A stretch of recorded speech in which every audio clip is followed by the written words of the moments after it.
नमस्कार दोस्तों, कैसे हैं आप सब। आज हम बात करने वाले हैं टारगेट डे नंबर 2 के बारे में। और जैसा आप सभी को पता है, इस वीडियो में हम बात करने वाले हैं यूपी पीसीएस और आरओ एआरओ एग्ज़ाम 2025 के बारे में। इसमें हम ये बात करेंगे कि 70 दिनों में आप 70 डेज़ में आप आरओ एआरओ और साथ ही साथ यूपी पीसीएस 2025 का प्रीलिम्स कैसे क्वालिफाई कर सकते हैं। 70 दिनों में आप कैसे अपना पूरा सिलेबस भी कंप्लीट कर सकते हैं। फिलहाल इसके बारे में विस्तार से जानना तो आप हमारा वीडियो जाकर देख सकते हैं। आज हम बात करेंगे टारगेट नंबर डे 2 के बारे में कि आज आपको क्या क्या पढ़ना है, क्या क्या करना है। ठीक है, सबसे पहले अगर हम बात करें इंडियन पॉलिटी के बारे में, तो आज आपको इंडियन पॉलिटी में पढ़ना है। पहले नंबर पर है मेकिंग कॉन्स्टिट्यूशन। ठीक है, मेकिंग कॉन्स्टिट्यूशन यानी कि हमारा जो भारतीय संविधान है उसका निर्माण कैसे हुआ। पॉइंट नंबर 2 में बात करेंगे इसके फीचर के बारे में। ठीक है, फीचर्स के बारे में, यानी कि इसमें कौन कौन सी विशेषताएं हैं। ठीक है, इसके बारे में।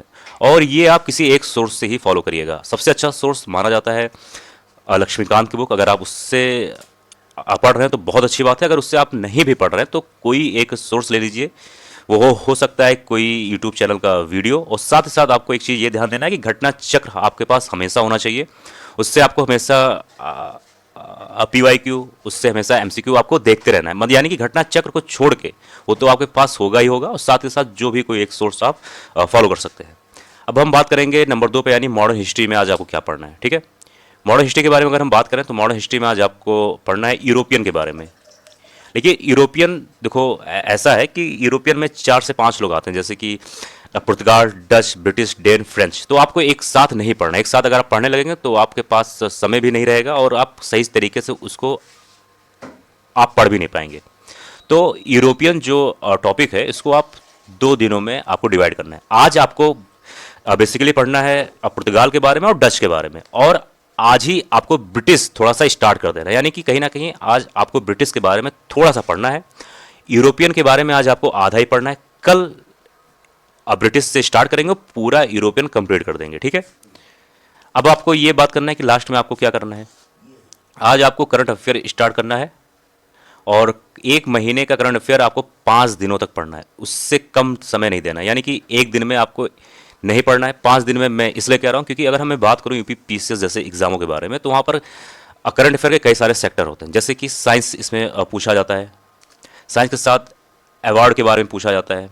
अब पॉलिटिकल चीज़ें होती हैं, जैसे कि कौन से देश में कौन से प्रधानमंत्री प्रेसिडेंट बने। ठीक है, और कुछ स्कीम्स के बारे में। तो आपको किसी एक सेक्टर को पकड़ना है। यानी कि अगर मैं बात करूं तो आज आपको साइंस के सारे करंट अफेयर जनवरी 2025 के सारे पढ़ने। यानी कि मैं बात करूं तो 5 दिनों में आपको 5-6 सेक्टर, जो भी आपको सही लगे, आपको 5 दिनों में 1 महीने का करंट अफेयर पूरा खत्म करना है। उससे कम समय नहीं देना है, यानी 1 दिन 2 दिन नहीं देना है। अब मैं बात करूं कि लास्ट में क्या करना है, जिससे लास्ट में अपने हर वीडियो में मैं बोलता हूं कि जो आप लोगों ने आज पढ़ा, यानी मॉडर्न हिस्ट्री, इंडियन पॉलिटिक्स, उसमें से 20 या 20 से ज़्यादा सवाल एक पेज में आपको लिखना है। और उसको हमेशा खाली समय, यानी जब आप घूम रहे हो, टहल रहे हो, कभी भी खाली समय में इसको आपको उसी दिन याद करना है। इसमें ऐसे सवाल रहेंगे जो रिपीट होते हैं अक्सर एग्जाम में, ऐसे सवाल जो इंपॉर्टेंट होते हैं, ऐसे सवाल जो आपको याद नहीं होते लेकिन कहीं ना कहीं वो इंपॉर्टेंट है। तो अगर आप ये वाला रूल अगर आप फॉलो करते हैं तो कहीं ना कहीं, अगर मैं बात करूँ तो 70 दिनों में अगर आप 20 सवाल रोज इसी तरीके से याद करते हैं तो कहीं ना कहीं 1400 सवाल आपका बिना ज़्यादा कुछ मेहनत किए अपने आप तैयार हो जाएगा। तो ये था दोस्तों आज का टारगेट नंबर 2 के बारे में। हम कल बात करेंगे टारगेट नंबर 3 के बारे में, और कल से वीडियो 7 और 8 के बीच में ही अपलोड कर दिया जाएगा। आज वीडियो थोड़ा काफ़ी लेट हो गया। मिलते हैं अगले वीडियो टारगेट नंबर 3 के बारे में।